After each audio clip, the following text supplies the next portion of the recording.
वैकुंठवासी वामन दामू गोपने यांच्या प्रथम पुण्यस्मरणाच्या निमित्ताने दोघही मुलं आदरणीय सुरेश दादा, आदरणीय महेश दादा या सगळ्यांना मनापासून त्यांच्या गोपनीय परिवाराला मनापासून धन्यवाद देतो। पितृत्वाचं छत्र हरवल्यानंतरचा जो त्रास आहे, जे दुःख आहे, ते सहन करण्याकरता तुम्ही या परिवाराला खूप चांगल्या पद्धतीने सांभाळलं। असंच प्रेम सुरेश रावांवर, महेश रावांवर आपण करत राहा। तुमचा प्रेमाचा आशीर्वाद या गोपनीय परिवाराच्या सदोदित पाठीशी असू दे ती प्रार्थना निमित्ताने व्यक्त करतो आणि वाणीला विराम देतो। इथं मनुष्य स्मशानभूमीत घेऊन आलो, ज्यांना कळलं त्यांना मी धन्यवाद देतो। तो म्हटलं तुम्ही एक काम करा, काय 2-4 दिवस शिकवत राहा आपल्याला द्या तुम्ही। तू म्हणे येळाय का तू?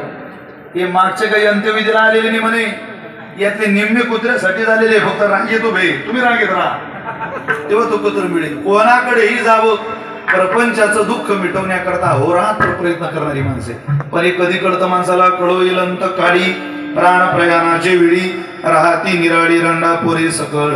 हे भगवान परमात्म्याच्या अंतकाळाच्या दर्शनानंतर माणसाच्या लक्षात